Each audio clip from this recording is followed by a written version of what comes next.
Bom dia para quem vai me ouvir pela manhã, boa tarde para quem vai me ouvir no período da tarde e boa noite para quem vai me ouvir no período da noite. Nós estamos começando um momento diferente de aula, né? No Colégio Adventista de Castelo Branco, por conta das circunstâncias que nós estamos vivenciando no momento. A prioridade é a nossa saúde, a nossa vida, a nossa proteção, a nossa segurança. E falando em segurança, nós vamos ouvir um pouco sobre o que Deus quer para a gente neste dia e durante esta semana. Como de costume, nós vamos ler a meditação, né? Eu vou ler a meditação e vocês vão meditar em casa, onde o título da mesma é Precisando de Conserto. É uma pergunta, né? Precisando de conserto? E no Salmo 139, versículo 1, diz assim: Senhor, Tu me sondas e me conheces. Imagine esta situação. O computador de sua casa parou de funcionar. Sem entender nada sobre informática, você olha, aperta algumas teclas, liga e desliga várias vezes, mas nada adianta. Agora, outra cena. Eu tô vendo ela. Seu pai não consegue ligar o carro.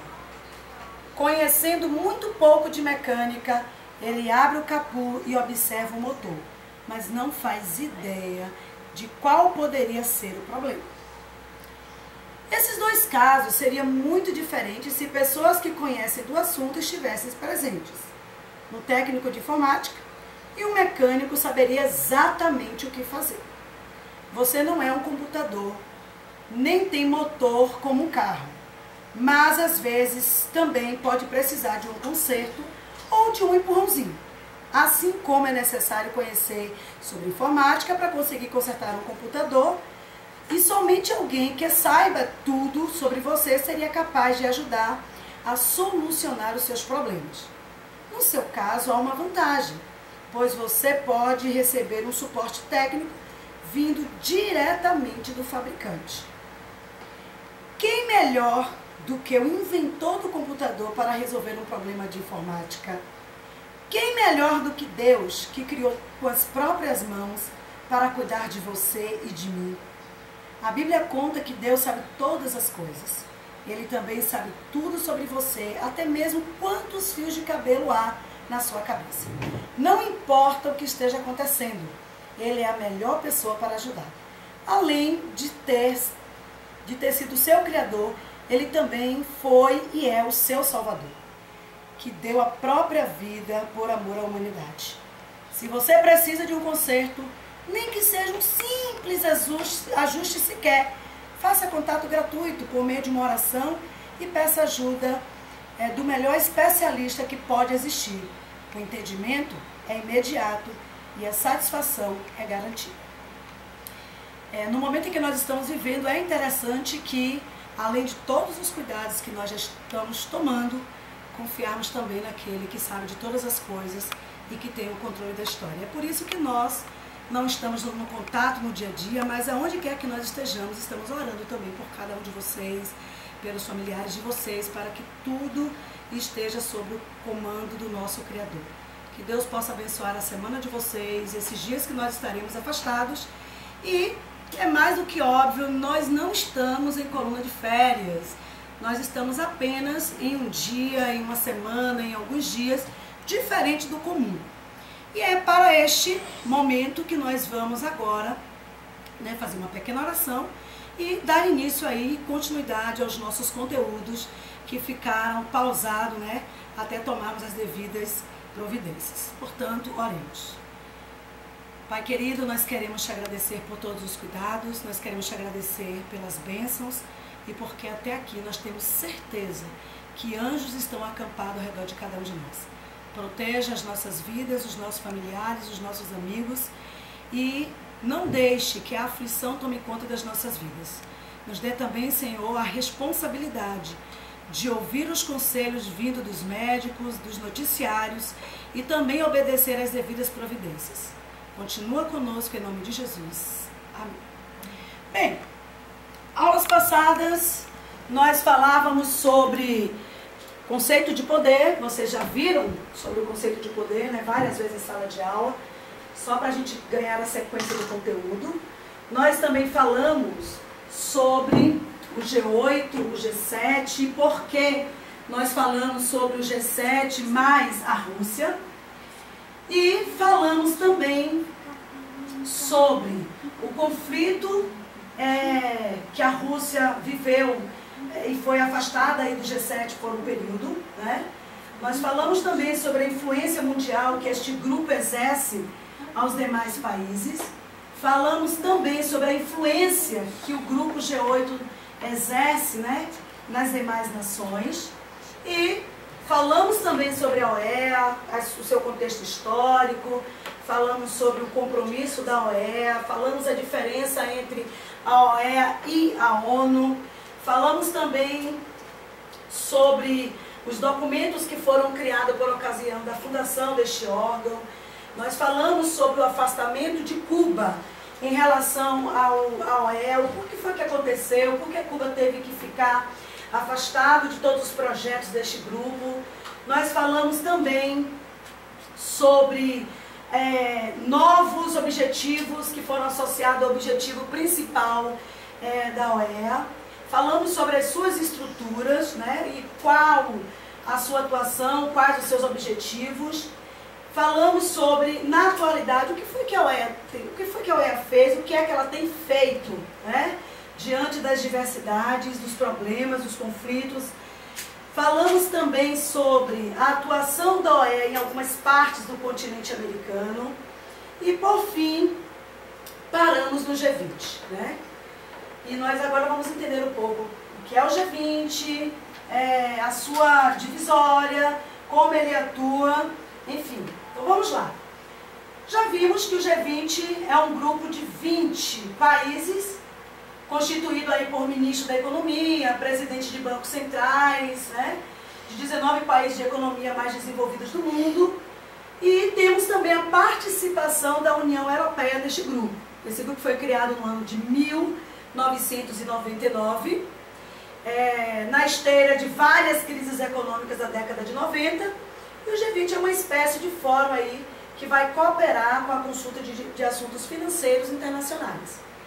Nós vamos perceber aqui na estrutura cartográfica alguns países que fazem parte deste grupo, e nós percebemos que é um grupo onde vai ter diversas nações do globo participando aí com um fim, com um objetivo que é justamente tratar de assuntos financeiros e o desenvolvimento dos mesmos desses países que o compõem.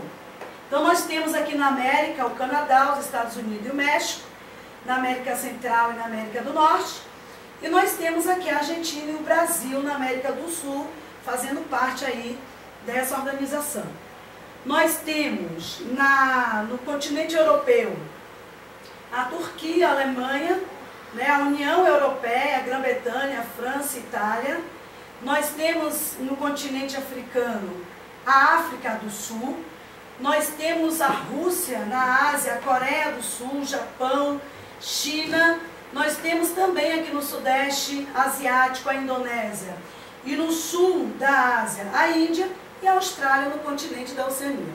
Todos esses países vão fazer parte do G20, tornando assim possível o desenvolvimento financeiro aí almejado por eles. Os principais objetivos do G20, além do que eu abordei anteriormente, são favorecer negociações econômicas internacionais, debater sobre políticas globais para promover o desenvolvimento, tanto econômico, como também abordar as questões sustentáveis, né? Que é o que a gente tem visto no dia a dia de sala de aula, falando sobre as questões climáticas, falando sobre as questões do meio ambiente, o nosso comportamento, que deve ser adotado a partir de então como um comportamento sustentável. Inclusive nós estamos trabalhando na escola, né? E também levando para casa esses conhecimentos sobre o projeto O Planeta de Plástico Não É Vivo, né? E vocês ainda estão em mãos com algumas pesquisas que estão trabalhando justamente essas discussões aqui. O outro objetivo é discutir regras comuns para a flexibilização do mercado de trabalho, a criação de mecanismos voltados para a desregulamentação econômica e a criação de formas para a liberação do comércio mundial. Aquela ideia que nós ouvimos anteriormente, que é o livre comércio, a diminuição das taxas, né, alfandegárias, o melhor acesso aos produtos industrializados. O G20 também vai ser estruturado aí como comercial, né? Tem o financeiro, tem o comercial, e no comercial nós vamos encontrar aí 23 países em desenvolvimento, que também podem ser chamados de países emergentes. São compostos por 5 países africanos, 6 países asiáticos e 12 países da América Latina, incluindo aí o Brasil.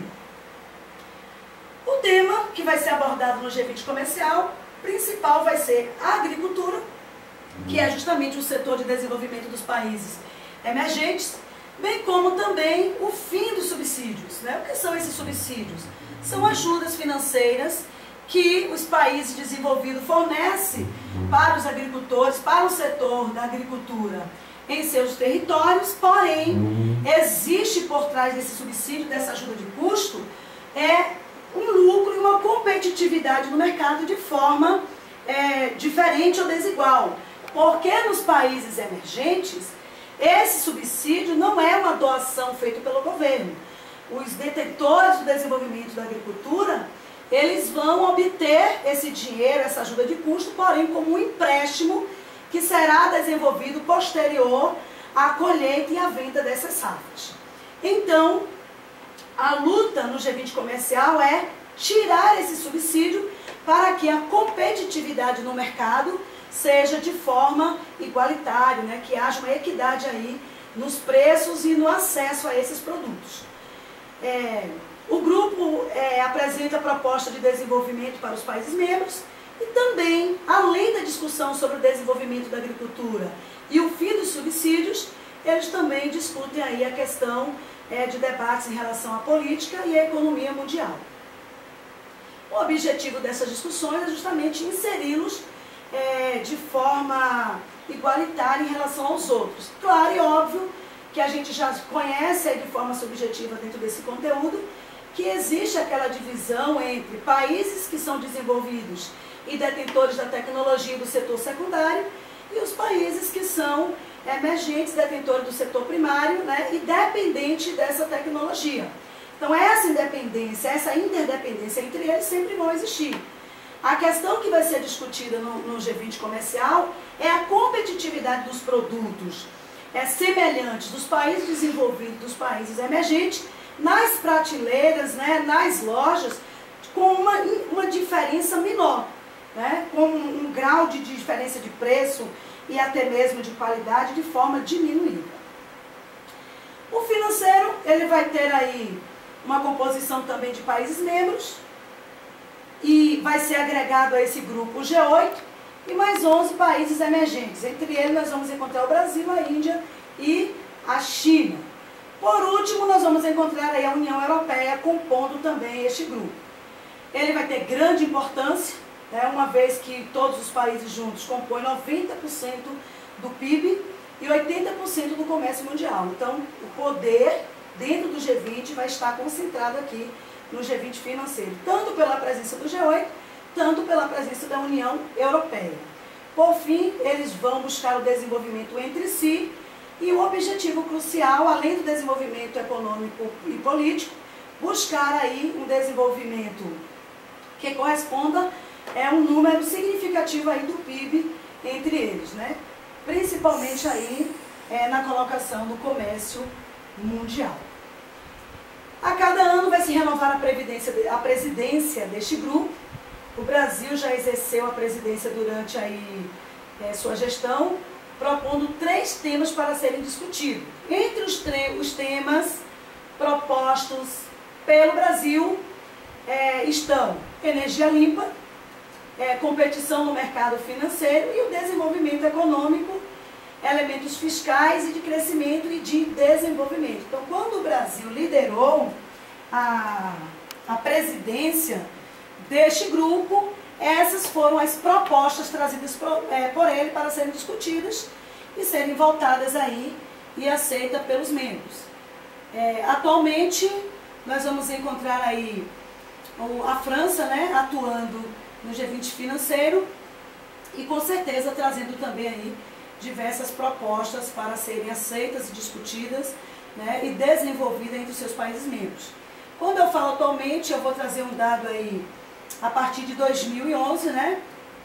E essa presidência, ela vai ser rotativa sempre. Sempre um país que compõe o grupo vai estar buscando novas propostas e novas aceitações.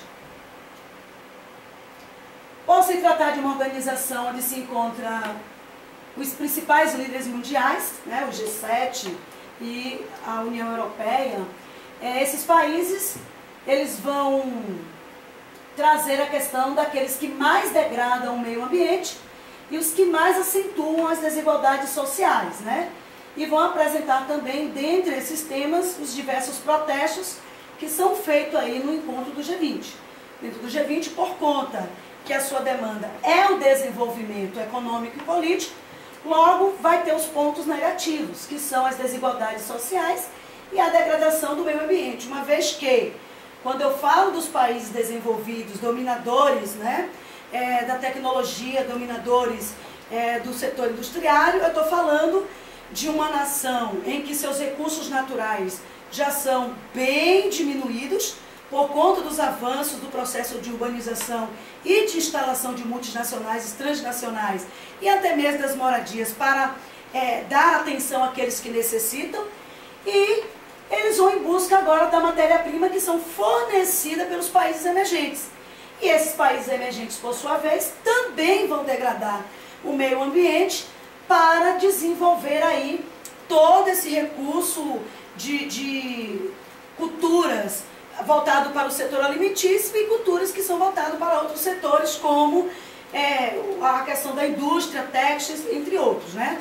Então, tanto os emergentes quanto os desenvolvidos, eles vão trazer aí esses dois problemas associados ao seu desenvolvimento. Aqui nós temos, né, em alguns momentos da reunião do G20, e nós percebemos aí pontos de conflitos, né, entre as pessoas que assistem e manifestam, sim, suas opiniões, chegando até a agressões. Enfim, então o G20 é justamente isso. Dois grupos, o grupo comercial e o grupo financeiro. E nós vimos que o grupo comercial, ele vai estar voltado para duas temáticas, que é justamente a temática da agricultura e a temática do fim do subsídio. Como eu já expliquei, o porquê que eles discutem sobre isso e porquê esses dois temas são importantes. E também sobre o financeiro, que vai buscar o desenvolvimento dos seus países membros, tanto no setor político quanto no setor financeiro. E essa demanda é justamente para continuar se mantendo no status de países poderosos do mundo. Quando eu falo em países poderosos do mundo, eu falo daqueles que são detentores, né, do poder econômico, como o G7, né, e a União Europeia, que é justamente localizada ali no continente europeu. Nós vamos falar um pouco agora sobre o BRIC, né? O BRIC ele vai sofrer alteração mais tarde com o acréscimo de mais um país, que é a África do Sul. Mas começando com os países fundadores, nós temos aqui BRIC. Esse nome é a representação das letras iniciais dos países membros. E nós vamos agora ver o que é que esse grupo traz, o porquê que ele se formou, qual é a demanda dele entre esses países membros. E nós temos o Brasil, a Rússia, a Índia e a China, e mais tarde vai ser acrescentado aí a África do Sul. Bem, como eu já disse, o BRIC é composto por esses 4 países, e são os países fundadores. Ele não é considerado um bloco econômico, é uma organização, né, uma associação comercial. E esses países, eles vão apresentar aí situações econômicas e índices de desenvolvimento parecidos, né? Onde a sua união busca a cooperação para alavancar suas economias em escala global. Então nós vamos falar agora de países emergentes que vão se unir e vão se buscar a autoajuda entre si para buscar aí o desenvolvimento econômico numa escala não regional, não local, mas com um fim de desenvolvimento global. Então, nós vamos trazer aqui a informação de que em 2010 a África do Sul ela passa a fazer parte desse grupo e por isso o BRIC passa a ser chamado de BRICS. E aí você pode se perguntar, mas o que é que tem a ver a África do Sul com a letra S? Traduzindo esse país, né? O nome do país para o inglês vai ficar South Africa, e aí por isso entra o S aí nessa sigla. tá? Então, o BRICS é basicamente isso. Brasil, China e Índia e Rússia vão compor, são os fundadores. Logo em seguida, acrescenta-se a África do Sul. Eles não são um bloco econômico, é uma associação comercial. Países que se organizaram no intuito de discutir as suas questões econômicas, buscando aí o desenvolvimento. E esse desenvolvimento vai acontecer por meio de parcerias e cooperação entre os membros deste grupo. E aí vem algumas outras organizações que nós vamos abordar a partir de agora, como por exemplo a OTAN, né? A OTAN é uma organização do Tratado do Atlântico Norte e foi criada no ano de 1949. É um típico produto da Guerra Fria, formada por alguns países europeus, associados também aos Estados Unidos e ao Canadá. Qual foi o objetivo da criação da OTAN?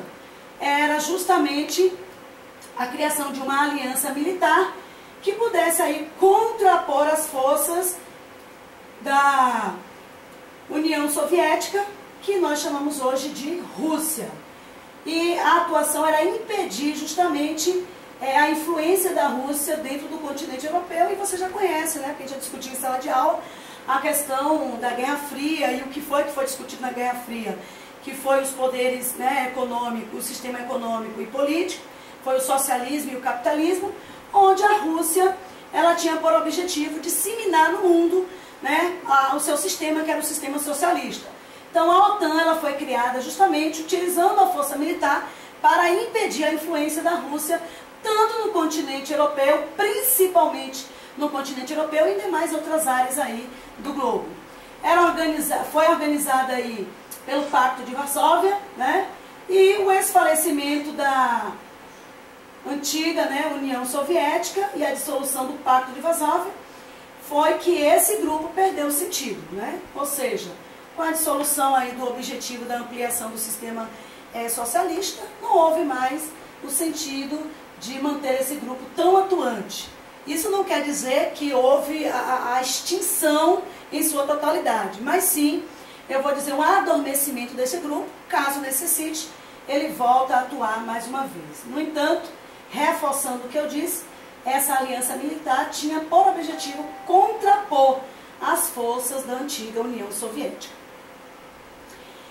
Ao contrário aí do seu ex-oponente, ao invés de desaparecer essa organização, ela cresceu e expandiu.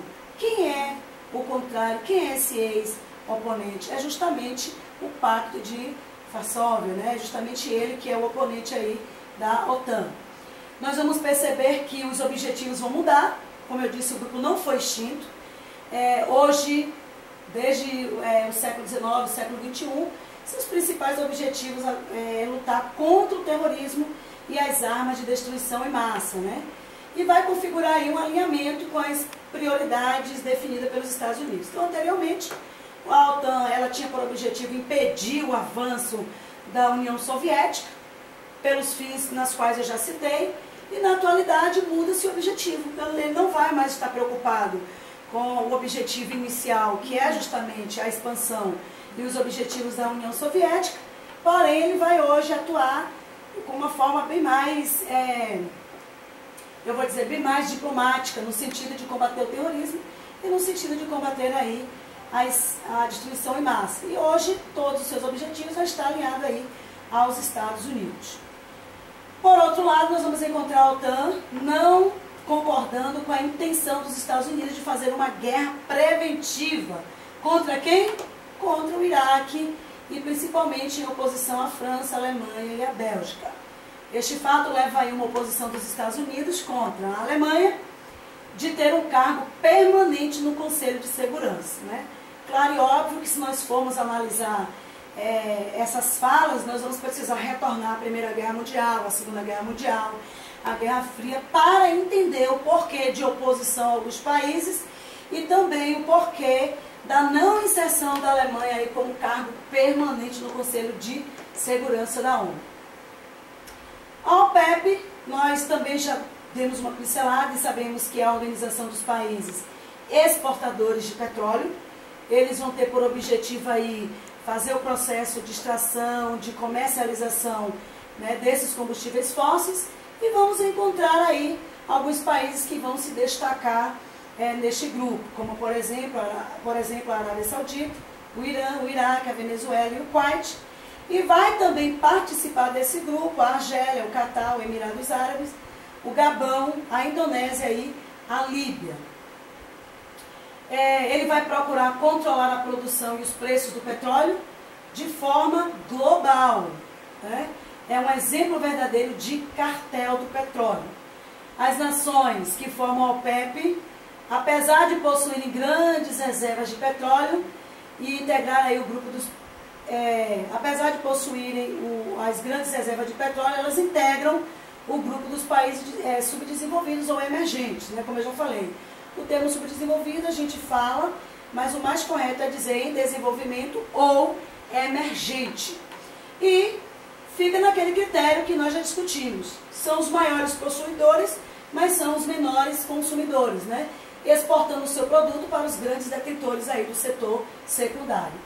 O controle dos preços pela OPEP fez com que os países que não fazem parte dele, como por exemplo o Brasil, a explorar suas próprias reservas, né? Pois a importação deixou de ser a melhor alternativa. Justamente por conta do custo, do transporte, né? E da própria tecnologia investida aí no processo de sucção deste elemento, desse mineral. Nós temos aqui as rotas, né, do fluxo do petróleo pela OPEP. Nós vamos encontrar aqui as setas verde, indicando aí a OPEP na África, né? Ou seja, a atuação da OPEP na África. A seta laranja, a OPEP na Ásia. A seta representada pela cor rosa, a OPEP na América Latina, e o lilás aqui, que dá para perceber também meio que um azul, né? A OPEP no Oriente Médio. Então perceba que o Oriente Médio é um dos maiores, né, detentores aí do combustível fóssil, e também um dos maiores exploradores, um dos maiores exportadores aí dessa matéria, né? E perceba que o mundo depende. O mundo desenvolvido vai depender desse recurso para continuar se mantendo aí no nível de desenvolvimento, porque desde da metade do século XVIII, que os combustíveis fósseis vão ser a principal fonte de energia utilizada aí pelos países desenvolvidos, começando pelo carvão, e depois, na metade do século XIX, o petróleo ele vai assumir aí esta posição, né? E nós vamos encontrar aqui na América do Sul a Venezuela sendo uma grande detentora aí das jazidas de petróleo, né? Segundo os pesquisadores, a nível de país, ela é uma das maiores produtoras aí e exportadoras de petróleo. Nós vamos encontrar a Nigéria, a Líbia e a Argélia no continente africano, também sendo detentora aí desse recurso. O Oriente Médio, né, ficando com o Iraque, o Irã e a Arábia Saudita.